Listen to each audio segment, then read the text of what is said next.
नमस्कार दर्शकवृन्द, आज डिएसटिभीको विशेष प्रस्तुति। डिएसटिभीमा आज हामी तपाईहरु समक्ष यस्तो एकजना व्यक्तित्वलाई उहाँको शब्द चयन, उहाँको मुखरबिन्दबाट हर गोर्खाले चाहन्छ सुन्नको निम्ति। उहाँ चाहिँ गोर्खाकै एसेट नभएर हाम्रो देशको एसेट हो। उहाँ दार्जिलिङकै कृति सन्तान महेन्द्र पी लामाजी। लामा सर नमस्कार। नमस्ते मिलनज्यू। सर, दर्शकवृन्द सबैलाई नमस्ते। म अति नै धेरै दिनपछि दार्जिलिङ भयो, झन्डै 14 महिनापछि दार्जिलिङ आइयो होइन। एउटा त अब हाम्रो पेन्डेमिक कोरोनाको कारणै भयो, दोस्रो कुरो अलिकति सरकारकै कामहरूमा व्यस्त रहेको हुनाले, विशेष गरी नीति आयोगको लागि नर्थ इस्टको भिजन डकुमेन्ट बनाउनु परेको हुनाले अलिकति व्यस्त थिएँ। अब फुर्सद पनि भयो। सर रिसेन्टली आई थिङ्क तपाईँले एउटा दायित्व प्राप्त गर्नुभयो, नर्थ इस्टको जुन एउटा भिजन डकुमेन्ट छ त्यो त अति सम्प्रति होला, सायद 2021 मै यो दायित्व सोपेको त होइन।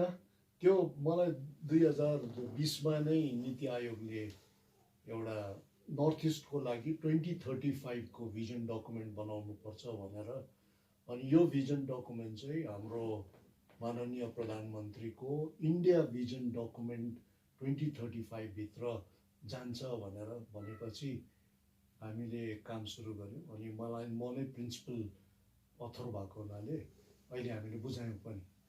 सर दार्जिलिङको मान्छेको एउटा कुरा छ नि, दार्जिलिङको प्रतिभालाई नि कि काल लिन्छ कि नेपाल लिन्छ, तर नि हाम्रो एउटा यस्तो प्रतिभालाई हाम्रो दार्जिलिङको मान्छे किन इज्जत नगरेको तपाईँलाई लाग्दैन? काहीँ मनमा अलिकति चोट पुग्दैन तपाईँलाई? कतै लाग्दैन सर? मलाई त्यस्तो लाग्दैन। अब सबैको आफ्नो सोचाइ हो होइन, बुझाइ हो। कसैले माथि सोच्छ, कसैले तल सोच्छ। तर अब दार्जिलिङको मान्छेले, साथीहरूले, मेरो आफ्नो होइन, दार्जिलिङको सबै जनताले जे सोचे पनि म आफै चाहिँ दार्जिलिङको लागि जहिले पनि केही गर्नु माग्छु होइन। केही हामी यहाँको लागि केही ठुलै काम गरौँ, दार्जिलिङलाई विश्वले चिन्छ होइन, विश्वलाई फेरि नयाँ प्रकारले चिलाउँ भन्ने प्रवृत्ति चाहिँ हामी लाग्छ। तर मलाई मान्छेले नचिनेर, मान्छेले केही भनेर मलाई त्यसमा केही पनि दुःखमन पनि छैन। अनि त्यसमा म चिन्तित पनि हुँदैन। चिन्तित त कसैको हुँदैन। तपाईँ व्यक्तिगत स्तरले तपाईँ जुन ठाउँमा, जुन अहदामा पुगिसक्नु भयो, त्यो ठाउँमा तपाईँको पछाडि फर्केर दार्जिलिङ नआए पनि तपाईँले केही हुनेवाला छैनन्, किनकि तपाईँको जुन प्राप्ति, तपाईँ जहाँ पुग्नु त्योसम्म त पुगिसक्नु भएछ। देशको लागि तपाईँ सेवा एकदम जुन स्तरमा दिइराखेको छ, सायद हाम्रो गोर्खे सन्तानमा रियार होला तपाईँ। किन हाम्रो संविधानमा जुन संस्पृष्टमा जडित हुने व्यक्तिहरू गुरुङ साहबहरू, नवसिंह गुरुङहरू छ, उहाँपछि तपाईँको एउटा जुन योगदान देशको लागि, र गोर्खा कम्युनिटीदेखि चाहिँ तपाईँ बिलङ गरेर आज यो ठाउँमा पुग्नुभयो। सर एउटा कुरा विशेष के भइरहेछ नि, सम्प्रति इपिजी भइरहेछ नि सर, 4 पेजको मिटिङ भइसकेको छिमेकी देश नेपालसँग। त्यो बैठकको अग्रगति कतिसम्म भइरहेछ, मतलब स्ट्यान्ड के छ? हेर्नुहोस् है, हाम्रो जो यो प्रबुद्ध व्यक्तिहरूको समूह होइन, एमिनेन्ट पर्सन्स ग्रुप भनेर हाम्रा माननीय प्रधानमन्त्री मोदी साहब अनि नेपालका माननीय प्रधानमन्त्री ओलीज्यूले मिलेर बनाउनु भयो। अनि दुवै देशबाट हामी 4 जनालाई प्रबुद्ध व्यक्तिहरूलाई हालियो यसमा। अनि मलाई चाहिँ भारत सरकारले एउटा विदेश नीति र राष्ट्रिय सुरक्षा र अलिक अर्थव्यवस्थाको विशेषज्ञ भनेर हालेको होइन।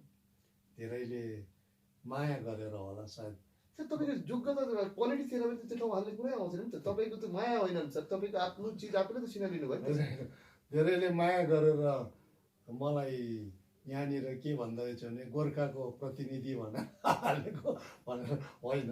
यो दुईटा राष्ट्रको एकदमै ठुलो कुरा हो होइन। अब दुईटा राष्ट्रलाई हामीलाई भनेको चाहिँ 21औं शताब्दीसँग मिल्ने कुन किसिमको काम गर्दाखेरि चाहिँ भारत र नेपालको सम्बन्ध अझै सबल भएर जान्छ होइन, अझै सुगठित र सङ्गठित भएर जान्छ भन्ने कुरामा हामीलाई त्यो जिम्मेवारी दिएको। अनि हामीले अहिले रिपोर्ट अब तयार भयो होइन, रिपोर्ट तयार भएर दुवै देशका हामी सदस्यहरूले एउटा तय गर्यौँ कि हामी पहिला रिपोर्ट हाम्रो माननीय प्रधानमन्त्रीज्यूलाई भारतमा बुझाउँछौँ, अनि त्यसको लगत्तै पछि नेपालमा गएर नेपालका प्रधानमन्त्रीज्यूलाई बुझाउँछौँ भनेर हामीले तय गरेको छौँ। अब हामी समय पर्खिरहेछौँ कि उहाँहरूले समय कहिले दिनुहुन्छ, हामी गएर बुझाउँ। मतलब तपाईँ त देशको सेवाको लागि जुन भाग लिइराख्नु भएको छ, देशको सेवा पुऱ्याइराख्नु भएको छ, बट दार्जिलिङको पिपुल वा पहाडी जनताले महेन्द्र सेवाबाट जनताको सेवा केही पाऊँ भनेर केही आश राखेको सायद होला, त्यो विषयमा तपाईँको ध्यान के छ?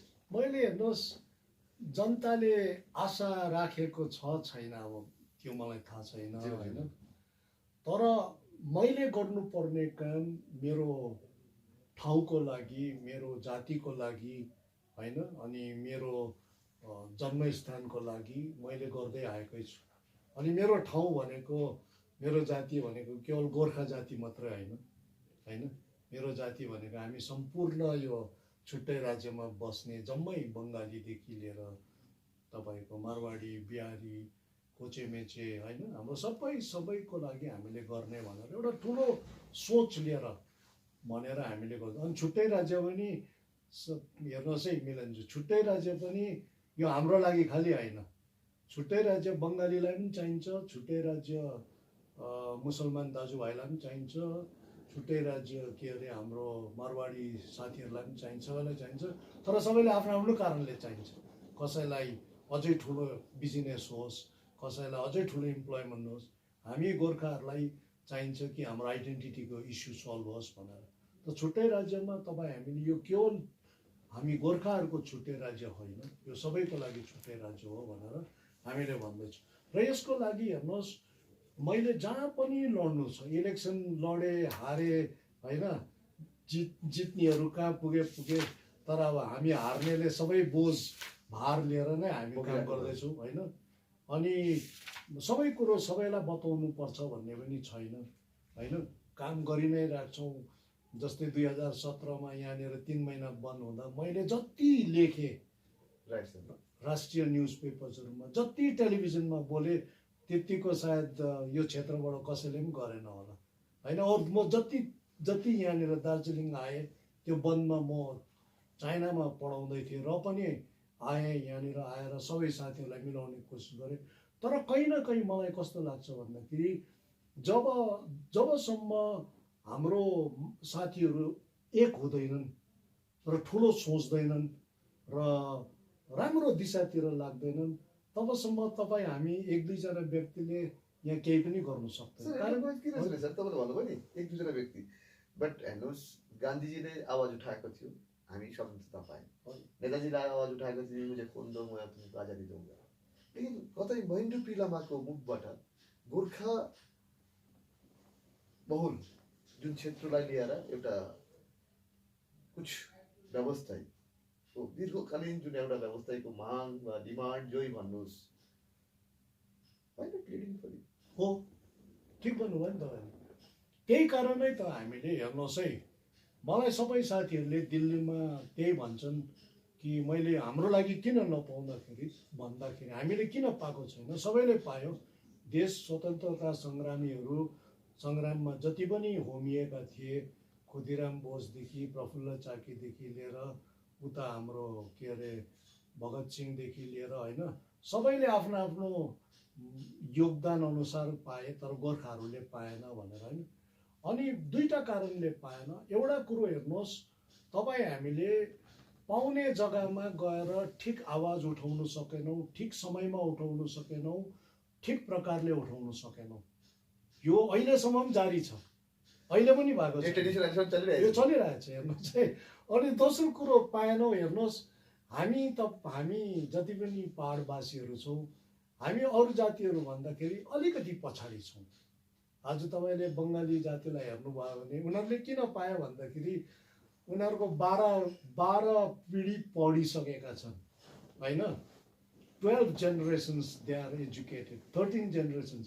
मराठीलाई हेर्नुभयो भने 10 जेनेरेसन पढिरहेछ, तामिललाई भने 15 जेनेरेसन पढेर आयो। तपाईँ हाम्रो पाहाडमा बस्ने मान्छेहरूको सर 4th जेनेरेसन चल्दैछ। होइन 2 जेनेरेसन 3 जेनेरेसन, कसैको त 1 जेनेरेसन पनि भएको छैन। अच्छा। मेरै 2 जेनेरेसन भयो मात्रै पण होइन। तपाईँको 2 जेनेरेसनमा तपाईँले जुन तरक्की गर्नुभयो, सायद यो क्षेत्रमा तपाईँहरू जस्तो ज्ञानी विद्वान मान्छेहरूलाई अगाडि राखेर कोही प्लेटफर्म बनाएपछि सायद यो जुन दुःख पहाडवासीले पाइरहेछ, यो क्षेत्रमा बसोबास गर्ने विभिन्न जनगोष्ठीको बासिन्दाहरू पाइरहेका छन्, उहाँहरूको जुन चाहनालाई तपाईँ त राम्रो टेवा पाउन सक्नुहुन्छ। बट मेरो पिलामा मान्छेले भन्छ उहाँ गभर्मेन्टको काम लिएरै बिजी हुन्छ, जनताको सेवा कति बेर गर्ने। नो हेर्नुहोस् है, गभर्मेन्टको काममा पनि हरेक सरकारको काममा पनि मैले दार्जिलिङमा के हुनुपर्छ भन्ने कुरो हालेको छु। जस्तै तपाईँलाई म भन्छु, हेर्नुहोस् है, अहिले 2035 को लागि नर्थ इस्ट भिजन डकुमेन्ट जो बनायौँ हामीले, यो नर्थ इस्ट भिजन डकुमेन्टमा दार्जिलिङ त पर्दै परेन, नर्थमा पर्दै पर्दैन। म चिच्चाएँ, कराएँ, लडेँ, मरे दार्जिलिङलाई नर्थ इस्ट काउन्सिलमा हाल्नुपर्छ भनेर हाम्रा नेता साथीहरूले बुझ्दैनन् होइन। नर्थ इस्ट काउन्सिलमा पसेर सब जगबग सबै कहाँ पुगेछु, र पनि मैले यो मिल्दैन नमिल्दै पनि यो भिजन डकुमेन्टमा मैले दार्जिलिङ र डुवर्स क्षेत्रलाई नर्थ इस्ट काउन्सिलमा हाल्नै पर्छ भनेर लेखेर दिएको छु। बुझ्नुभयो त? अब यहाँभन्दा ठुलो कुरो म के गर्न सक्छु? हामी अलिकति अन्तर्राष्ट्रिय इस्युमा जाउँ। छिमेकी देश नेपाल। हजुर, हामी अति सम्प्रति एउटा विशेष एडिटोरियलमा पायौँ, न्युयोर्क टाइममा प्लस मान्नु, हामी जस्तो पूर्व नेपालमा बसोबास गर्ने भारू नेहरू भन्छ नि सर, अधिक महाकाल क्षेत्र नेपालको जुन छ नि सुदूरपश्चिममा महाकाल क्षेत्र सिउ भन्छ, सिउ युवानलाई उनीहरू सिउचु भन्छ नि, चाहिँ चिनिया युवान हजुर हजुर चिनिया युवान। त्यो यो जुन मुद्राको हामी अहिले हिन्दुस्तानको 1 रुपियाँमा उनीहरूको 1 रुपियाँ 60 हामी पैसा पाउँछौँ। त्यही चिज उनीहरू अहिले तपाईँलाई लाग्छ सर यो नेपाल सरकारले जुन स्टेप उठाउँदैछ, नेपालको जनतालाई प्रभाव गरेर सरकारको मद्दत बिना यो काम हुन सक्ने होइन। कतै अन्तर्राष्ट्रिय हिसाबले भारत नेपाल विभिन्न समयमा जुन सिग्नेचर बच्ची भएको थियो 1952 त हामी एकछिनमा आउँछौँ। हजुर, रिसेन्टको सम्प्रति तपाईँहरूको टेन्युरमा कतै त्यसमा आघात पुग्छ वा ठेस पुग्छ लाग्छ? हेर्नुहोस् है, भुटान र नेपाल मात्रै यस्तो राष्ट्रहरू हो जहाँनिर भारतीय रुपियाँ र नेपाली रुपियाँ र भुटानको गुल्तुम होइन सँगसँगै चल्छ यी दुईटा राष्ट्र। अनि यसलाई डुअल करेन्सी सिस्टम भन्छ हामी अङ्ग्रेजीमा।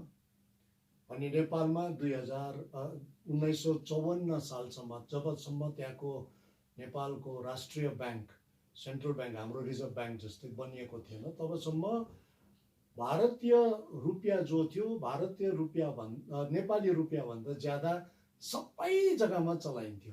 तपाईँ पूर्वीमा जानुहोस्, तपाईँ पश्चिममा जानुहोस्, है कहीँ पनि जानुहोस्। तर राष्ट्र ब्याङ्क बनाएपछि अब नेपालमा नेपाली रुपियाँ चल्नुपर्छ सबै जग्गामा, तर भारतीय रुपियाँ कसैले चलाउन खोजेको खण्डमा अगाडि बढ्न सक्छ भनेर भनेपछि, कारण भारत र नेपालको सम्बन्ध यति अद्वितीय छ, यति गहिरो छ, यति व्यापक छ अनि यति विस्तृत छ भने त्यस्तो सम्बन्ध चीन र नेपाल सोच्नु पनि सक्दैन कहिले पनि। हाम्रो ऐतिहासिक, हाम्रो पारम्परिक खोला नाला खानापिनादेखि लिएर होइन संस्कृति, पूजा, देवी देवता सबै हाम्रो जोडिएको छ। तपाईँले भन्नुभयो नि सबै जोडिरहेको छ सर, कल्चर सबै। बट हाम्रो देशलाई सुरक्षित बनाउनको लागि हाम्रो एउटा ओपिनियन वा तपाईँको माध्यमबाट हामीले सोध्ने एउटा जग्गा हो, बिकज तपाईँले त्यो ठाउँमा पुगेर मजाले देखिसक्नु भयो, बुझ्नुहुँदैछ वा सजेस्ट गर्नुहुँदैछ सरकारलाई, केन्द्रीय सरकारलाई। सर तपाईँलाई लाग्छ हाम्रो देशको सुरक्षित पाराराख्नुको लागि नेपालसँग जुन खोला बोर्डर छ त्यो बोर्डरलाई सुरक्षित बनाउनु वा सिल बोर्डर गर्ने अति आवश्यकता छ? हुँदैन।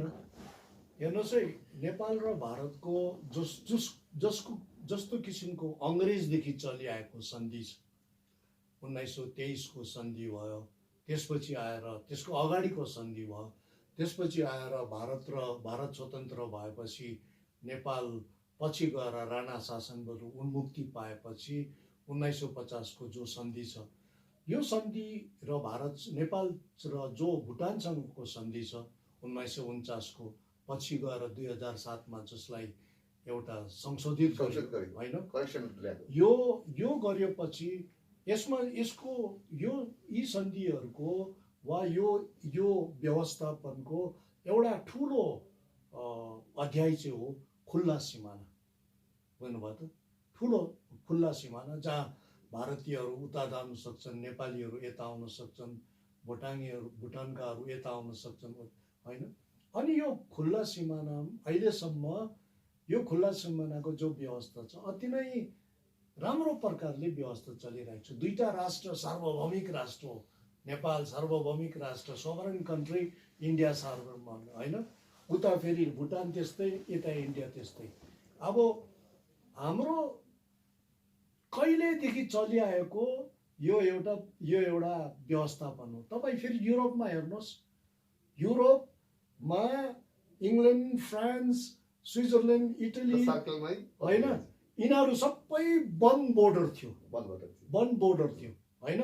युरोपियन युनियन बन्योपछि म्यास्ट्रिक्ट ट्रिटी 1992 मा साइन गरेपछि होइन, त्यहाँनिर एउटै करेन्सी भयो, युरो भयो होइन। युरो मात्रै करेन्सी कहाँ भयो? त्यहाँनिर त त्यसपछि त्यो मात्रै कहाँ, उनीहरूको त अहिले आएर पो भन्दैछ कि हाम्रो बोर्डर अब खुल्ला हुन्छ भनेर। अनि खुल्ला पनि राखिदियो। आज तपाईँको फ्रान्सको जति पनि छ, फ्रेन्चको पासपोर्ट लिएर के अरे सेन्जेन भिजा लिएर कहीँ पनि घुम्नु सक्नुहुन्छ, कहीँ पनि नोकरी गर्नु सक्नुहुन्छ। अब हाम्रो व्यवस्था त त्यसको भने सुदृढ व्यवस्था रहेछ, जो अङ्ग्रेजले आए, उनीहरूले युरोपले आएर आज फलो गर्छ। तपाईँ देशको आयोग नीतिमा जुन नीति निर्धारणको कमिटीमा तपाईँ एकजना सदस्य हुनुको आधारले अहिले हामी हालै देख्दैछौँ छिमेकी देश नेपाल हाम्रो देश महान भारतलाई कतै न कतै चोट पुर्याउँदैछ। कसरी? चाइना इन्फ्लुएन्स, चाइना प्रोभोकेसन्स नेपाल दिएर हिन्दुस्तानलाई 5 फिङ्गर्स नै एउटा फिङ्गर तपाईँले यो 5 फिङ्गर्स तपाईँले एकदम गहिरो तरिकाले तपाईँले स्टडी गरिसक्नु भएछ। किन स्टडी गरेर आज तपाईँ त्यो ठाउँमा पुग्नुभयो। त्यो 5 फिङ्गर्सको जुन नेपाल एउटा पार्ट छ, यो पार्टलाई सर कतै तपाईँलाई लाग्दैन जे इन फ्युचरमा हिन्दुस्तानको सबभन्दा ठुलो नोक्सान नेपालको जमिन युज गरेर चाइनाले हिन्दुस्तानलाई गर्न सक्छ? हेर्नुहोस् है, त्यसको दुईटा पक्षहरू छन्। एउटा पक्ष हो नेपालकै पक्ष, अर्को पक्ष हो हाम्रो भारतको पक्ष। नेपालको पक्षबाट हेऱ्यौँ भने नेपाल र भारतको सम्बन्ध यति गहिरो छ, नेपालले त्यस्तो हुनु दिँदैन। कारण हेर्नुहोस् त्यसमा केही छैन। आज पनि तपाईँले भारत र नेपाल गर्नुहोस्, उनीहरूको चीनसँग के, नेपालको चीनसँग के सम्बन्ध छ?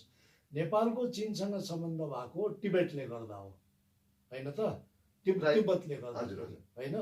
अनि आज तपाईँ काठमाडौँबाट चीन जानु माग्नुहुन्छ भने, तपाईँ तिब्बत जानु माग्छु भने 10 डाँडा क्रस गरेर जानुपर्छ होइन। न त्यहाँ रेल छ, न त्यहाँ बाटो छ, न त्यहाँनिर होइन। अनि यता हो भने तपाईँको 10 डाँडा के आँखा चिन गर्नुहोस्, आँखै बन्द गरेर पनि क्रस गर्न सक्नुहुन्छ। हाम्रो नेपालसँगको सम्बन्धमा स्कुलदेखि लिएर नानीहरूदेखि बाजेबोजू, चीनसँग सम्बन्धमा हाम्रो भाषाको सम्बन्ध छ। आज तपाईँ नेपाली जब नेपालको नागरिक चीनमा जान्छ भने उसले के भाषा बोल्छ? कि त उसले अङ्ग्रेजी बोल्नु पर्यो, कि त उसले चिनिया बोल्नु पर्यो होइन, कि त यी एक्टिङले गर्नु पर्यो, म भात खान्छु, म यता जान्छु होइन त। त्यस्तो स्थितिमा हेर्नुहोस् है, अन्तर्राष्ट्रिय सम्बन्धमा, कूटनीतिमा त्यस्तो स्थितिमा गहनता र अगमता होइन, गहिराई र गहकिलोपना भन्ने कुरो कहिले पनि आउँदैन। होइन सर, तपाईँले जुन कुरा एकदम राम्रो कुरा, हामी तपाईँको हेर्नुहोस् यति इन्टेलेक्चुअल पर्सन हाम्रो च्यानलमा हाम्रो आमाको हो सर। एउटा कुरा के रहेछ नि सर, कता 1950 को जुन इन्डो नेपाल जुन एउटा मैत्री हजुर सम्बन्धको साझा सन्धि थियो, आर्टिकल 7 को कुरा भन्छ मान्छेले, पोलिटिकल नेताहरू आफ्नो फाइदा लुट्नुको लागि सायद आर्टिकल 7 र त्यो मैत्रीको सन्धि जुन भनेको थियो, इच एन्ड एभ्री चिज तपाईँको दुईटा नेसनको इन्ट्रेस्टमा भनेको थियो। बट टिल टुडे हामी इन्डियन हिसाबले मान्छौँ,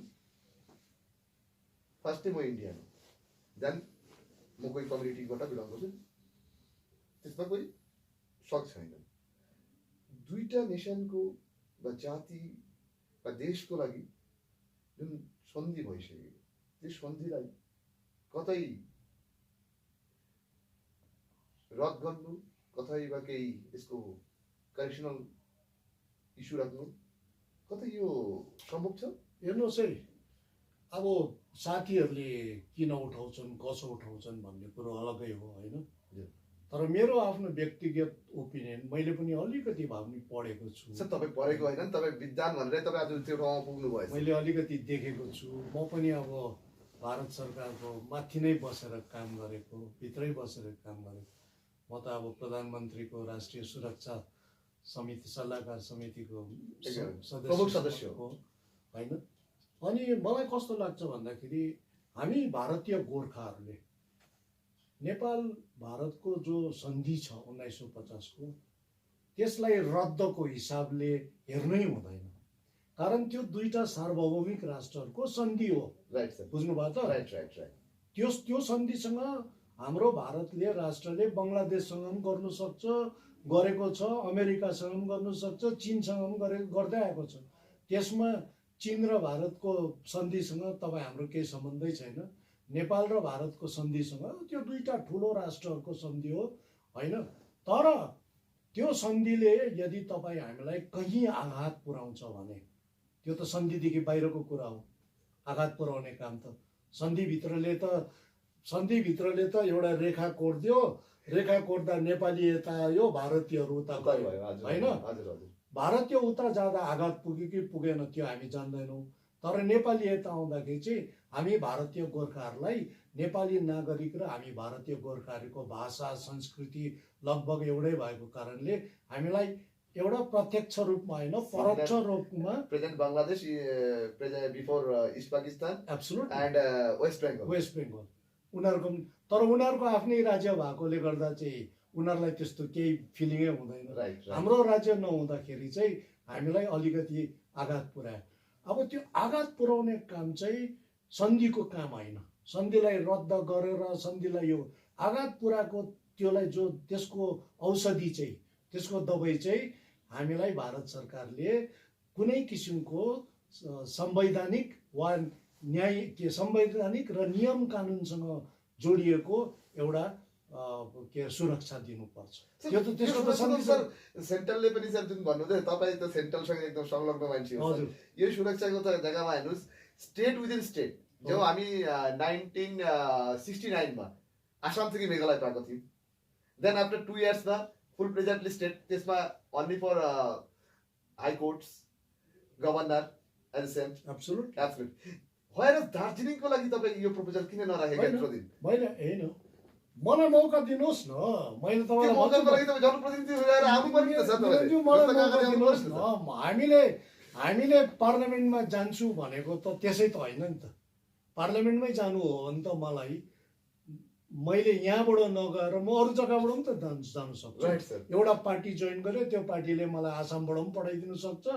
तर मैले यहीँबाट म पार्लियामेन्ट जान्छु भनेको चाहिँ हाम्रो मूलत मागहरूलाई त्यहाँ राख्नुको लागि होइन।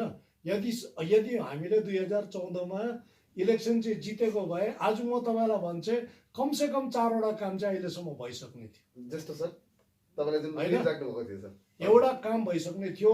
हाम्रो पुरा छुट्टै राज्यको आइडेन्टिटी, छुट्टै राज्यको आइडेन्टिटी, कि त छुट्टै राज्य दिनुहोस्, कि त युनियन टेरिटरी दिनुहोस्, कि त संविधानको आर्टिकल 244A दिनुहोस्। 244A को मतलब त स्टेट विदिन यस राज्य आई मैले थिंक 244A 4A को within state in state absolutely यो त तपाईको कहिलो government of West Bengal I think गर्नु सक्छ नि।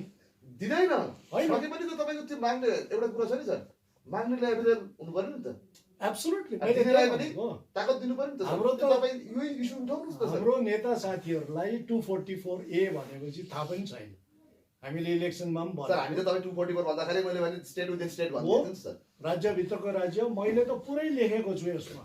हिजो अस्ति पनि दर्पणमा लेखेको, यदि हाम्रो के अरे मुख्यमन्त्री महोदया सुश्री ममता ब्यानर्जी ज्यूले चाहिँ उहाँले चाहिँ पिपिएस दिन्छु भन्यो भने छुट्टै राज्य पनि दिनु सक्नुहुन्न, युनियन टेरिटरी पनि दिनु सक्नुहुन्छ, होइन 244A चाहिँ दिनुहोस् भनेर। अनि 244A मा हामीले यही पाउँछ, हाम्रै चिफ मिनिस्टर हुन्छ, हाम्रै एमएलए एभ्रिथिङ हुन्छ बट हाम्रो सबै हुँदैन। दुई खालि हाइकोर्ट र गभर्नर हाम्रो हुन्छ, त्यही त दुईटा चिज दुईटा हुँदैन। कमन हुन्छ होइन। हजुर हजुर। अनि तपाईँले भन्नुभएको जस्तै मेघालयले 1969 पाएर 71 मा उनीहरु फुल प्लेजर राज्य नि भयो होइन।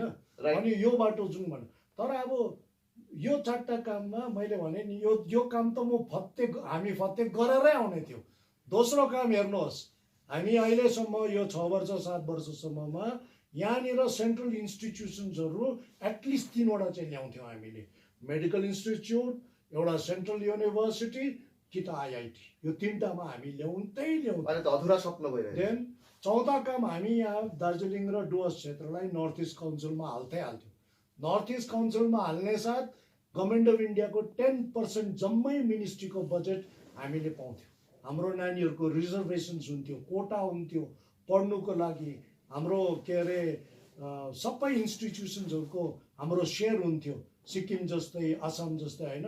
यो म तेस्रो काम गर्ने, दोस्रो तेस्रो तेस्रो तेस्रो चौथो काम हामी गरिसक्ने थियौँ है। मैले भनेको उही छ चिया कमानमा मिनिमम वेजेस एक्ट ल्याउने, जमिन हाम्रो सबै साथीहरूलाई सबै श्रमिक साथीहरूलाई दिने। अनि तेस्रो कुरो चिया कमानलाई हामी विश्व विरासतको सूचीमा वर्ल्ड हेरिटेज लिस्टमा हामी हालिसक्ने मतलब थियौँ। पट्टा साथै सबै अल हेरिटेजमा पनि गर्ने थियौँ। अनि त्यो हाम्रो प्योर एजेन्डामा थियो, आज गरिसकेको थियौँ। Right sir. तपाईको कुरा सुन्दाखेरि मलाई के लाग्दैछ, महेन्द्र पिलामा अहिले बङ्गाल चुनाव सभा, विधानसभा एसेम्ब्ली इलेक्सनको एकदम दिनभरि भइरहेछ। 2-3 दिनदेखि सायद आफ्टर 7 डेजदेखि नोमिनेसन स्टार्टेड हुँदैछ। महेन्द्र पिलामाको एकदम किमतदार टाइमलाई काटसाट गरेर दार्जिलिङ परिभ्रमणमा कतै राजनीतिको लडाइ त छैन?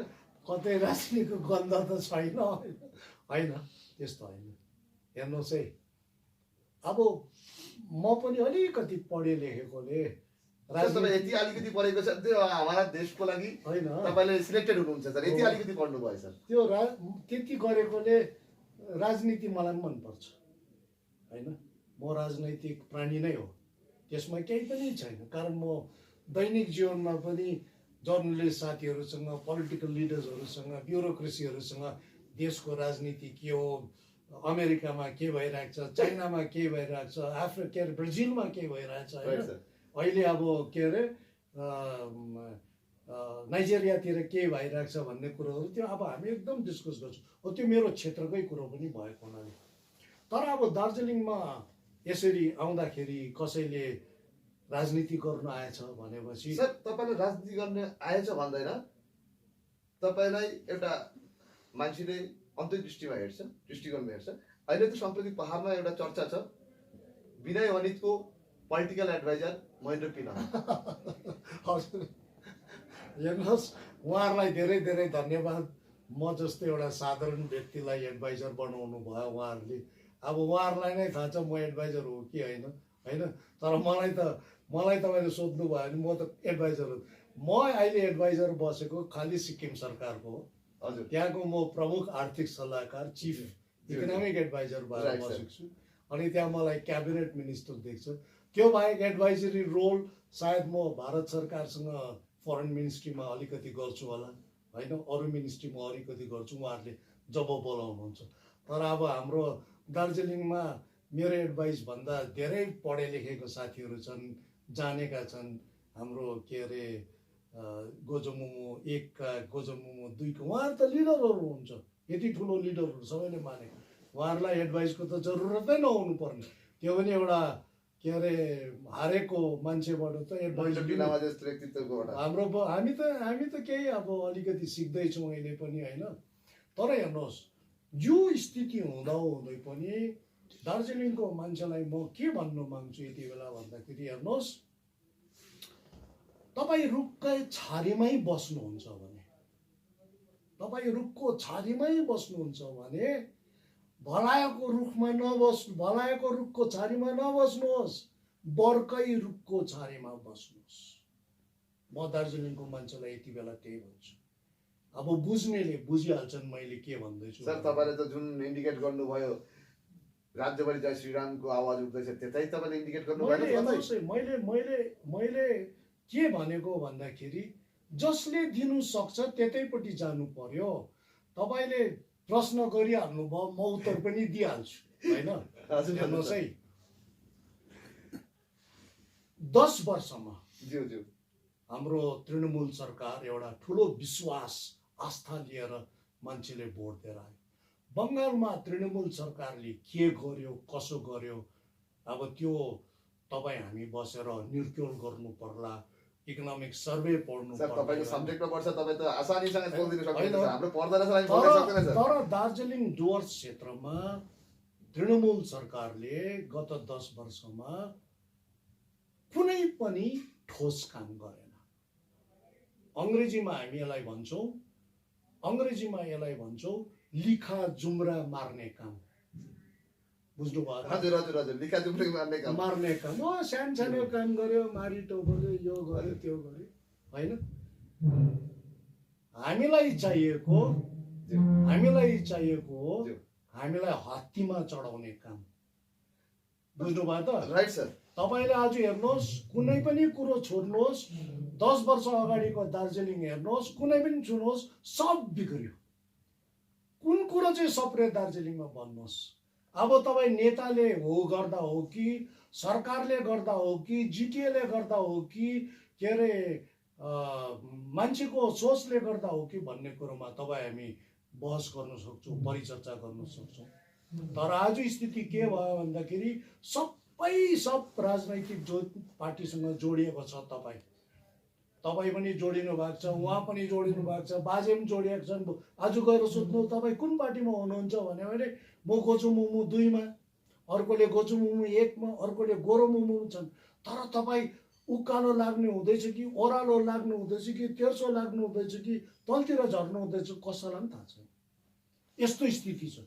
यो अन्योलताको स्थिति होइन, यो दिशाहीनताको स्थिति कुनै पनि समाजको लागि, कुनै पनि देशको लागि राम्रो होइन।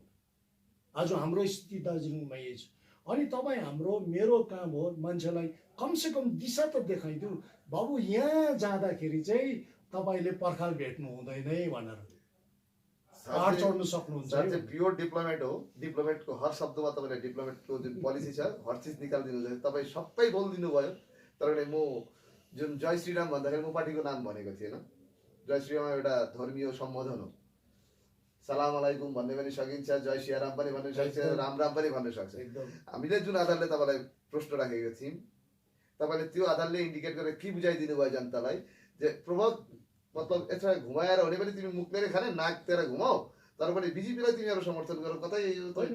मैले भने हेर्नुहोस् है, बिजेपीलाई समर्थन गर भनेको होइन। कतै मैले के भनेको ज्ञानी मान्छेको शब्दमा त बहुत मैले के भनेको भन्दाखेरि हेर्नुहोस्, जसले दिनु सक्छ उसलाई समर्थन गर। कारण दिनु नसक्नेलाई समर्थन गर्दाखेरि आज यसरी भयो। तपाईँ त सेन्ट्रलमा हुनुहुन्छ सर, एउटा कुरा तपाईँलाई लाग्छ 2026 वा 2024 मा सेन्ट्रलमा कोही सत्ता परिवर्तन हुन सक्छ? अहिले जुन स्ट्यान्ड छ हेर्नुहोस्, अब त्यो स्थिति अब अहिलेदेखि आज 21 होइन, 21 देखि 24 सम्ममा कस्तो स्थिति महेन्द्र पिरामाको जुन क्वालिटीको मान्छे 2035 को भिजन हेर्दैछ भने 2024 को भिजन कहाँ नहेर्दै होइन। त्यो डिस्कस गरौँ न, त्यो नेक्स्ट टाइम बसेर डिस्कस गरौँला कि के होला कसो होला। तर यति बेला तपाईँ हामीलाई भनेको हेर्नुहोस्, एउटा ठुलो मौका हो यो पालि।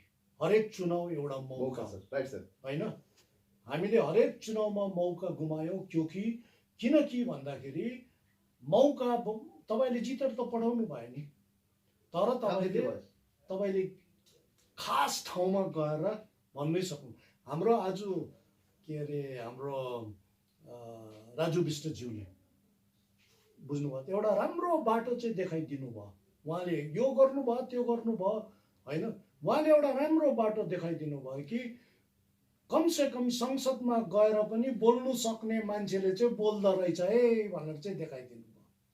तपाईँले देख्नुभयो नि उहाँको अगाडिको संसदले कति बोल्नु भयो र उहाँले 1 वर्षमा कति बोल्नु भयो। अनि सबै कुरो मजाले बोल्नु भयो, सक्नु हुँदो रहेछ नि। त्यसको भने यदि तपाईँ हामी चाहिँ पार्लियामेन्टमा अलिकति पढे लेखेको मान्छे गयो भने, राजु विष्टज्यू जस्तै गयो भने त हामीले पनि त पार्लियामेन्टमा त हे हामी पनि छौँ है यो राष्ट्रमा, हामीले पनि पाउनुपर्छ है, हामीले पनि गरेको छौँ है, हाम्रो पनि इतिहास हेर्नुहोस् है होइन, हामीलाई पनि मार्गदर्शन गर्ने मौका दिनुहोस् है। मार्गदर्शन गर्ने मौका दिनुहोस् भन्दैछौँ हामीलाई मार्गदर्शन गर्नु भनेको छैनौँ, कारण हामी मार्गदर्शन देशलाई पनि दिनु सक्ने स्थितिमा छौँ। अब बुझ्नुभयो त? अब होइन दिइसकेको छ, दिइरहेको छ, फ्युचरमा पनि दिनुहुन्छ तपाईहरु। तर अब हाम्रो नेता साथीहरूले तपाईँ हाम्रो यो क्षेत्रको र हाम्रो जातिको एउटा छवि यस्तो बनाइदियो कि यो जातिले केही गर्नु सक्दैन, यो जातिलाई जे गरे पनि हुन्छ, जता पल्टाए पनि हुन्छ, यो जातिलाई झुक्काए पनि भयो, लन्डाए पनि भयो, के अरे वर्ल्ड कप भनेर बुथुरे ग्राउन्ड सिंहमारीको बुथुरे ग्राउन्डमा खेलाए पनि भयो, जे भने पनि हुन्छ। बुझ्नुभयो त? भनेर भन्दै कारण उनीहरूले नेताहरूलाई चाल्यो, उचाल्यो, वेट हेऱ्यो, यिनीहरूलाई जे गरे पनि हुन्छ। तर अब नेताहरू त दार्जिलिङ होइन नि त, नेताहरू त नेताहरू नै त गोर्खाहरू होइन नि त, जम्मै गोर्खाहरू। तपाईँ जानु सक्नुहुन्छ, राजु विष्टज्यू जानुभयो, म जाँदाखेरि, मेरा साथीहरू जाँदाखेरि त हामी त गएर टक्कर दिने मान्छे हो नि त, हामी त गएर त पर्खाल भत्काउने मान्छेहरू हो नि त, हामी त गएर राष्ट्र चलाउने मान्छेहरू हो नि त। बुझ्नुभयो त? हामी पनि त सक्छौँ। सर एउटा कुरा तपाईँलाई हामी भन्ने चाहन्छु, अहिले हाम्रो फरेन सेक्रेटरी भन्नुहोस्। उहाँसँग दार्जिलिङको एउटा हृद्रता छ, अब उहाँसँग तपाईँको यति आफन्तपना त छ।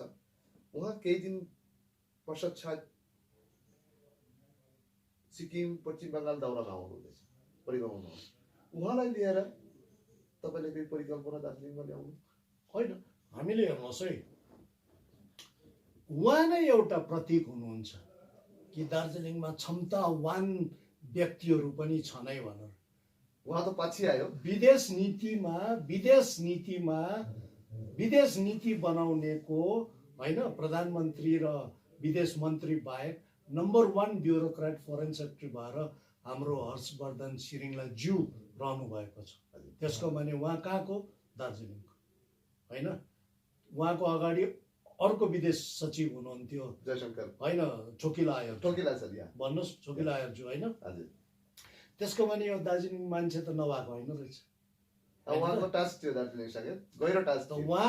उहाँ दार्जिलिङ आउनु हुँदैछ, सिक्किम आउनु हुँदैछ। हामीले एउटा राम्रो कोसिस गर्दैछौँ कि दार्जिलिङको इमेज बिग्रियो हो होइन, सुधार्नुको लागि। महेन्द्र पिलामालाई फेरि पहिला त नेताहरू गर्थ्यो, अहिले ब्युरोक्रेट छैनन्, बौद्धिक व्यक्ति महेन्द्र पिलामालाई अगाडि आउने कस्तो हुन्छ हो होइन? दार्जिलिङको इमेज बिग्रियो। हाम्रो दार्जिलिङ जो मान्छेले वर्ल्डमा थियो, हाम्रो त्यो इमेज भन्नुहोस्, होल वर्ल्डले सेलिब्रेट गर्थ्यो दार्जिलिङ भन्ने साथ। जहाँ पनि म अमेरिका जान्छु, जापान जान्छु, चीन जान्छु, फ्रान्स जान्छु, साउथ अफ्रिका, ब्राजिल जान्छु, मलाई चाहिँ आई एम फ्रम दार्जिलिङ भन्ने, oh you are from Darjeeling, highest authority. राजाले पनि मलाई त्यही भन्छन्, एउटा साधारण व्यक्ति, oh you are from Darjeeling भनेर भन्नुहोस्। त्यसको भने मेरो दार्जिलिङमा मैले 1 पैसा पनि खर्च नगरी ब्रान्ड बनाएको रहेछु। तपाईँ हामीले बनाएको बुझेको छैन होइन? यो सामसुङले, तपाईँको के अरे एयरटेलले ब्रान्ड बनाउनुको लागि करोडौँ अरबौँ पैसा गर्छ। हाम्रो दार्जिलिङको ब्रान्ड त बनिएकै रहेछ होइन। अनि यो ब्रान्डलाई अब राम्ररी कसरी चलाउनु पर्छ गर्ने भन्ने कुरोमा हामी सबै दार्जिलिङहरू मिलेर यसलाई अगाडि बढाउने कोसिस गर्दैछौँ। र हामीले दार्जिलिङ डायलग भन्ने एउटा कार्यक्रम सुरु गरौँ भन्ने तय गऱ्यौँ, जसमा हामी दार्जिलिङले नै हिमालय क्षेत्रहरूलाई रिप्रेजेन्ट गर्नु सक्छ दार्जिलिङले नै स्कुल कलेजेस युनिभर्सिटिजहरूलाई अगाडि बढाउन सक्छ। दार्जिलिङले नै यहाँको पानी जलवायु परिवर्तनको कथाहरू व्यथाहरू लेख्न सक्छ विश्वमा भनेर हामीले दार्जिलिङ डायलग भनेर मैले विदेश मन्त्रालयसँग कुरा गरेर सुरु गरौँ अब भनेर भन्दाखेरि उहाँहरू मान्नुहुन्छ। अब कहिले सुरु गर्ने के गर्ने भन्ने कुरोहरूमा विदेश सचिव आफै आउनु हुँदैछ यहाँनिर। मतलब बेसिकली तपाईँले जुन दार्जिलिङ डायलग भनेर जुन शब्द राख्नुभयो त्यसकै आधारमा देशका विदेश सचिवलाई आगमन हुन्छ दार्जिलिङमा यो आशा साच्न सक्छ मान्छे? होइन, त्यसकै आधारमा होइन। त्यो अब विदेश सचिव त अब ठुलो मान्छे उहाँले त होल विश्वलाई नै भारतको तर्फबाट सम्हाल्नुहुन्छ, मार्गदर्शन गर्नुहुन्छ। उहाँ पनि आउनु हुँदैछ र उहाँलाई पनि हाम्रो दार्जिलिङ डायलगको एउटा ठुलो अध्याय बनाऊ है। तपाईँ पनि पार्टिसिपेट गर्नुहोस् है। तपाईँ त्यति एउटा अब्बल एउटा के अरे दर्जामा रहनु भएको छ, एउटा त्यति ठुलो प्रेस्टिजियस पोस्टमा रहनु भएको छ भनेर उहाँसँग पनि कुरा गऱ्यौँ। अब उहाँ आउनु हुँदैछ सिक्किममा, सिक्किम विश्वविद्यालयको के अरे ग्लोबल लेक्चर डेलिभर गर्नलाई, अनि हामीले त्यही मौका छोपेर यहाँ पनि केही गरौँ है भन्ने भनेर उहाँ सहमत हुनुहुन्छ। सर हेर्नुहोस् सर, तपाईँको शब्द चयनमा हाम्रो दर्शक साथै हामी जुन बुझ्न सक्षम भयौँ सर, महेन्द्र पी लामा कहीँ न कहीँ एउटा आक्षेप वा मनमा खेद वा दुःख कतै न कतै देखिन पायो जे महेन्द्र पी लामालाई दार्जिलिङको मान्छे उहाँहरूले सठिक योग्यता सम्पन्न सम्मान वा सम्माना कतै कमी तपाईँको पाउनुभयो होला। त्यसकारण तपाईँको शब्दमा कहीँ न कहीँ एउटा आक्षेप देखिँदैछ। लामा साहब तपाईँको मुखमा एकदम हाँसी छ, तपाईँको ग्लेजिङ छ, बट मनमा तपाईँको हाँसेको छैनन्। मान्छेको मुख हाँस्यो भने आँखा हाँस्नुपर्छ, त्यो हाँसी म्याचिङ गर्छ। तपाईँको आँखा हाँसे छैनन्, मुख चाहिँ हाँस्दैछ, त्यसको कारण के हो? हेर्नुहोस् है, मलाई कहिले कहिले लाग्छ, मलाई दुःख लागेको कारण चाहिँ मलाई एउटै कुरोले जहिले पनि सताउँछ कि मैले देशको लागि यत्रो गर्दैछु, मैले छिमेकी राष्ट्रहरूको लागि यति काम गर्दैछु, विदेशमा गएर अमेरिका जापानहरूतिर यति काम गरेँ होइन, नथुलाको बाटोसम्म खोल्यौँ हामीले, एउटा हुनै नसक्ने कामहरू। ज्यू ज्यू ज्यू अनि मैले त दार्जिलिङको लागि आफैले हो भने त म धेरै काम गर्नु सक्छु, कारण मेरो दार्जिलिङ, मेरो मन, मेरो मुख र मेरो मस्तिष्क यो तिनवटा मिलेर दार्जिलिङ मेरो भित्र पसेको छ। खालि मनले भावनाले मात्रै पसेको होइन, तिनवटा सब्जेक्टै बसेको छ, ज्ञानले गर्दा पनि पस्यो, मेरो मुखार बिन्दबाट पनि यो, त्यसो गर्दा यो हटि नै नसक्ने कुरो। तर मैले यहाँ मौका पाएको छुइनँ। मौका नपाएको कारण कहिलेकाहीँ मलाई के लाग्छ भन्दाखेरि हामी समयदेखि अलिकति अगाडि बढ्यौँ कि, र दार्जिलिङको साथीहरूले मानिसहरूले नबुझेको हो कि भनेर। कारण मलाई त्यो कुरो साँचो पनि लाग्छ। हामीले 10 वर्ष अगाडि जे कुरा गर्थ्यौँ, 15 वर्ष अगाडि जे कुरा गर्थ्यौँ, आज दार्जिलिङको नेताहरूले आज त्यो कुरा गर्दैछ। मतलब डिएसटिभीको यो प्रश्नमा कतै वास्तविकता थियो त तपाईँको मनमा जुन आक्षेप वा खेद, तपाईँ यति डिप्लोमेट शब्दमा तपाईँले 10 वर्ष अगाडिको भिजन 10 वर्ष पछि उहाँहरूले हेर्दैछ। सुतराङ तपाईँको त्यो हाम्रो यो प्रश्न तपाईँको लागि सठिक थियो भन्नुहुन्छ? होइन, कस्तो हेर्नुहोस्, समय आएको छैन कि जस्तो लाग्छ। समय आएपछि सबै मिल्ला जस्तो लाग्छ। जस्तै प्रधानमन्त्री मोदीज्यूको समय नै आएको थिएन, 2014मा समय आयो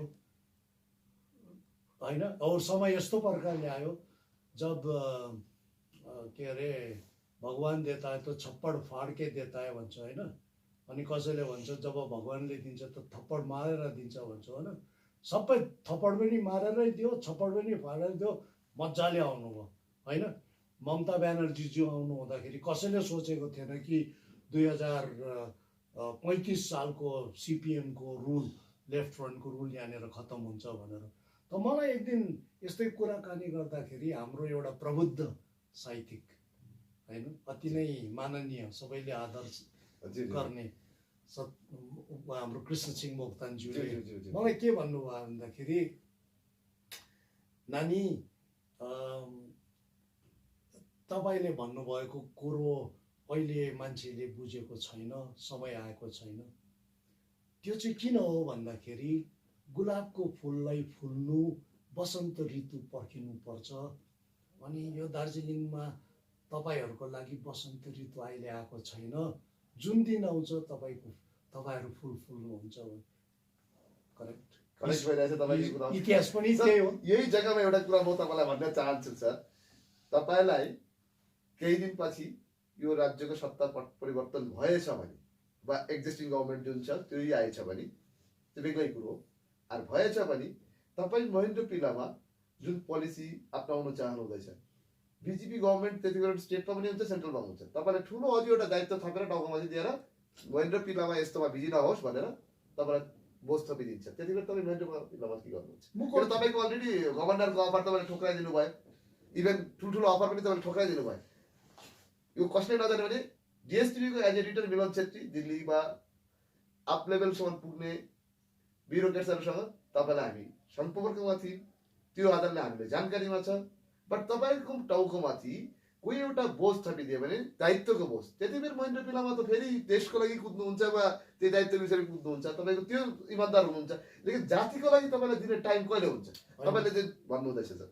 नो, हेर्नुहोस् है, मैले जातिको लागि सधैँ नै दिएकै टाइम सर। त्यो त अफिसियली दिनुहुँदैछ सर, होइन जनताको लागि इन फ्रन्टमा आएर सर। मलाई तपाईँले दायित्व दिनुहोस्, होइन मलाई दिनुहोस्, मलाई दायित्व दिनुहोस् भनेर हामी 2012, 13, 14, 15, 16, 17मा निस्क्यौँ। दायित्व कसैले दिएन, दायित्व अरू साथीहरूलाई दिए। उनीहरूले अब के गरे कसो गरे उनीहरूलाई नै थाहा छ, जनतालाई नै थाहा छ। तर जुन दिन हामीलाई दायित्व दिनुहुन्छ, तपाईँ हामीलाई मिलाएर लु अब चाहिँ यो चलाउने, अगाडि बढाउने, छुट्टै राज्य ल्याउने, गोर्खा जातिहरूको अस्मितालाई अझै के अरे सबल बनाउने, राष्ट्रमा हामीले मार्गदर्शन बनाउने स्थितिमा पुर्याउने त्यो दायित्व दिनुहोस् न। अनि हेर्नुहोस् हामी के गर्न सक्छौँ। सर, छुट्टै एउटा रिजनल पार्टी गोर्खा राष्ट्रिय कङ्ग्रेस, उहाँको दीर्घदिनको दाबी सिक्किम दार्जिलिङ एकीकरण। अच्छा सर, तपाईँलाई लाग्छ दार्जिलिङको जुन सपनो फुलफिल, जनताको जो आकाङ्क्षा, तपाईँहरूको बुद्धिजीवी साथै राजनीतिक नेता, राजनीतिक पार्टी बहुत सङ्घर्ष तपाईँहरू वैदिक रूपले गर्नुहुन्छ, उहाँहरू जनतालाई अगाडि लिएर गर्नुहुन्छ। तपाईँलाई लाग्छ सिक्किम दार्जिलिङ एकीकरण जुन एउटा सब्जेक्ट वा इस्यु त्यो भएपछि दार्जिलिङको समस्याको समाधानको बाटो खोलिन्छ? हुँदैन, त्यो कुरो नहुने कुरा हो। त्यो दुईटा कारणले हुँदैन सर। दुईटा कारण के छ? एउटा कारण हो त्यसले दार्जिलिङको जो माग छ, जो एउटा 117 वर्षदेखि आएको माग छ। म त 117 वर्ष भन्दैन, मेरो देश आजाद भएपछि म माग्नु ठिकै छ। मैले 117 भनेको चाहिँ मिलनजी 117 भनेको चाहिँ हामीले अङ्ग्रेज कालमा पनि माग्यौँ, होइन? अनि हाम्रो भारत स्वतन्त्र भएपछि पनि माग्यौँ, त्यति मात्रै हो डिफरेन्स। हजुर हजुर, बुझ्नुभयो त? अङ्ग्रेज सरकार थियो, त्यसपछि हाम्रो भारत सरकार हो। अङ्ग्रेज भारत सरकार त्यति बेलाको, अनि 1947 पछि चाहिँ केवल भारत सरकार, होइन त? British India government and India हामीले गऱ्यौँ त।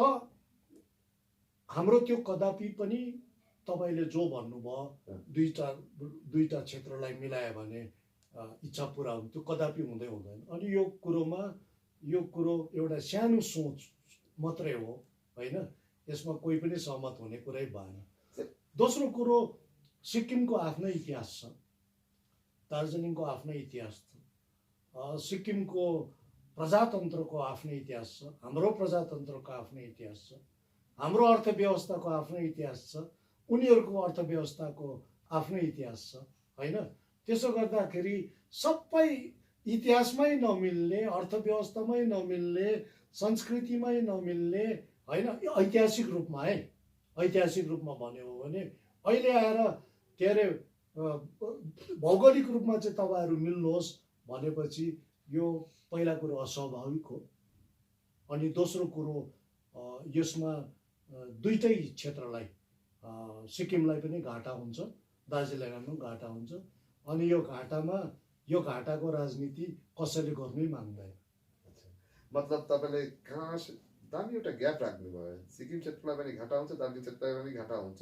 त्यो घाटाको सौदा कसले गर्न चाहँदैन। मतलब यो शब्दमा चाहिँ तपाईँ कहाँ तपाईँले पिन ड्रप गरिदिनु भयो नि सर। त्यो पिन ड्रपको शब्द हामी तपाईँसँग घन्टा 2 घन्टा 4 घन्टा पनि दर्शकको समक्ष राख्यो भने दर्शकले पनि त्यो शब्द सुन्नको लागि तयार हुन्छ। तर पनि हर च्यानलको एउटा बाध्यता हुन्छ, टाइमिङको बाध्यता हुन्छ सर। हामी जान्दा आएको छ तपाईँको 4टा बुक पब्लिसमा छ सर। अब हुने हजुर सर, त्यो बुक सर हाम्रो तपाईँ त देशप्रेमी मान्छे, देशमै पब्लिस गर्नु हुँदैछ कि इन्टरनेसनल कोही पब्लिसरलाई तपाईँले हेल्प लिनु? मेरो होइन, 4वटा बुक इन्टरनेसनल पब्लिसरले गर्दैछ होइन।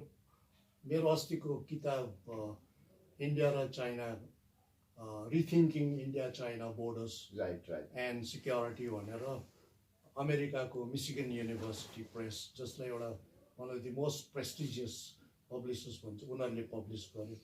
अब 6,000 रुपियाँ भएकोले धेरै मान्छेले तर अब त्यो भयो। अब यो 4वटा किताब पनि आउने, अहिले म त्यसमै व्यस्त छु होइन। अहिले धेरैले मलाई भन्छन् पनि होला, यो मान्छे 18 घन्टा काम गर्छन् तर के चाहिँ गर्छन् भनेर धेरैले सोच्दै होला होइन। अनि मैले गरेको एउटा त राम्रो हाम्रै दार्जिलिङको लागि पुस्तक लेख्दैछु। अनि त्यो पुस्तकमा तपाईँ मार्फत म भन्न पनि चाहन्छु, हामीले दार्जिलिङको इतिहासलाई 5 भागमा विभाजित गरेको छौँ। पहिलो भाग हाम्रो दार्जिलिङको इतिहासलाई 1835 देखि 1939 सालसम्म, यसलाई हामीले निर्माण काल भनेको थियौँ होइन। हजुर। अनि यो निर्माण कालमा दार्जिलिङमा के बनियो होइन, तपाईँको सबै हामीले हालेको 1835 and 1939 अप टु 1939। कसले के बनायो दार्जिलिङमा? फ्र्याङ्कलिन प्रेस्टिज गिलान्डर्स आर्बुथनोट कम्पनीले आएर रेलवे लाइन बनायो राइट सर होइन। हजुर। त्यसपछि जेडी हुकरले आएर दार्जिलिङको जति पनि बोटानिकल रिसोर्सेस त वर्ल्डमा टी प्लान्टेसन अब हाम्रो एटकिसन्सहरूदेखि लिएर होइन, उनीहरूले के गर्यो, लोयडले आएर के गर्यो, मदर टेरेजाले आएर, राहुल सङ्कीर्तनले आएर होइन। तपाईँ काइन्डली हामीलाई एउटा भन्नुहोस्, एउटा पोइन्ट त 5 भन्नुभयो, एउटा 5मा एउटा त भनिदिनु भयो, 2 अलिकति भनिदिनुहोस्।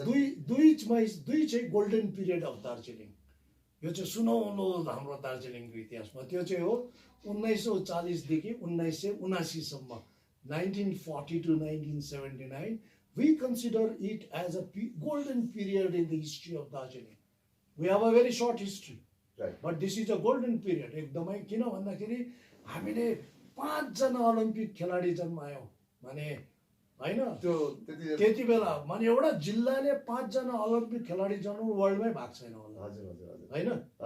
योमा हामीले नथुला र जेलेप्लाको ट्रेड गऱ्यौँ, म्यासिभ ट्रेड, होल वर्ल्डले आएर यो जेलेप्ला र नथुलाको ट्रेड, तिब्बतसँगको भारतको ट्रेडलाई यहाँ आएर काम गर्थ्यो। म्यासिभ इन्स्टिट्युसन्सहरू बनियो यहाँनिर। होल वर्ल्डको राजा र के अरे प्रजा दुइटै आएर हाम्रो दार्जिलिङमा अध्ययन गरे होइन। यो दार्जिलिङमा के चाहिँ भएन त्यति बेला, उतल म्युनिसिपालिटी हाम्रो बनियोपछि Darjeeling was one of the best municipalities. जबसम्म हाम्रो आदरणीय चार्ली डन महोदयले गएर तल किलिखानमा खसीको मासु गोरुको मासुमा ठप्पा लगाउनु हुँदैन थियो, तबसम्म यहाँनिर बजारमा ल्याएर मासु बेच्नै पाउँदैन थियो। कस्तो दार्जिलिङ थियो माने, गोल्डन पिरियड थियो। कस्तो गोल्डन पिरियड तपाईँ भन्नुहोस् न। यहाँनिर मोनोतोस रोय होइन, वर्ल्डको के अरे बडी बिल्डिङ च्याम्पियन होइन। त्यसपछि प्रकाश पाडुकोन जस्तो, के अरे शहीद मोदी जस्तो, राजेश खन्ना जस्तो कोही आएन हाम्रो Darjeeling. It was absolutely a brilliant period. We use to celebrate, everybody use to say जबसम्म दार्जिलिङ जाँदैन तबसम्म मर्नु हुँदैन भनेर। Third phase was from 1979 to you can see 2000। त्यो चाहिँ रिकन्स्ट्रक्सन फेज, पुनर्निर्माण, पुनर्जागरणको एउटा फेज थियो। हामीले भाषाको लागि मर्यो, प्रान्त परिषदले राज्यको लागि कुरा गर्यो, छुट्टै राज्यको जिएनएलएफले एउटा ठुलो मुभमेन्ट गर्यो भाषाको मान्यो। फेरि एउटा पुनर्जागरण दार्जिलिङमा, होइन अब यस्तो गर्नुपर्छ, अझै अगाडि बढ्नुपर्छ भन्ने कुरो। अनि चौथो फेज चाहिँ अति नै भयानक, अति नै डरलाग्दो, अति नै भयावह र अति नै शोचनीय फेज चाहिँ the darkest period in the history of Darjeeling भन्छु। बुझ्नुभयो त? नितान्त अँध्यारो दार्जिलिङको इतिहासमा चाहिँ 2000 देखि हजुर 2021 सम्ममा जति पनि भत्काइयो, जति पनि नराम्रो भयो, जति पनि दार्जिलिङको छवि विश्वमा चुर चुर भएर गयो यो फेजमा भयो। भन्नुभयो त? ज्यू ज्यू यो फेजमा भएर। अनि यसको लागि अब तपाईँले कसलाई जिम्मेवार बनाउनुहुन्छ होइन, त्यो त इतिहासले नै कोर्ला। अनि अब 5वां फेज 2021 सुरु हुन्छ होला सायद, आशावादी छु होइन। अनि यो चाहिँ फेरि पुनर्निर्माणको फेज हो, रिकन्स्ट्रक्सनको सर फेज। हामी यो पनि भन्न सक्छौँ सर, महेन्द्र पिलामा पहाडलाई नौलो केही चिज उपलब्धि गराउनुको सोचलाई 2021 देखि 5th फेजलाई स्टार्ट गर्दैछ, यो भन्न सकिन्छ? भन्नु सक्नुहुन्छ, भन्नु सक्नुहुन्छ। म पनि, मेरो पनि, मलाई सुर्ता लागेको चाहिँ हेर्नुहोस् है मिलनजी, म पनि बुढो भएँ, मैले पनि अब 60 को दशक छुएँ ज्यू ज्यू होइन। अब म माथिको देवी देवता, हाम्रो पहाड पर्वतका सबै माता पिताहरूको आशीर्वाद पायो भने 20 वर्ष 25 वर्ष बाँचौँला अझै होइन। आशीर्वाद छैन भने त अब भोलि नै पनि जानु सकिन्न। तर 20-25 वर्षमा दार्जिलिङमा यदि हामीले रिकन्स्ट्रक्सन फेज ल्याएनौँ भने हामी we will take back Darjeeling to the most beautiful and most golden period. म त त्यही भन्छु। थ्याङ्क यू सर, तपाईँले यति राम्रो एन्डिङ दिनुभयो 5th फेजको कुरामा। त्यो दार्जिलिङलाई तपाईँले यो पनि बुझाइदिनु भयो। तपाईँ 60 को दशकमा पुगिसक्नुभयो, 60 उमेर पुगिसक्नुभयो, केही दिनमा सरकारी कार्यक्रमदेखि तपाईँ सल्लाह लिनुहुन्छ, रिटायर्ड गर्नुहुन्छ।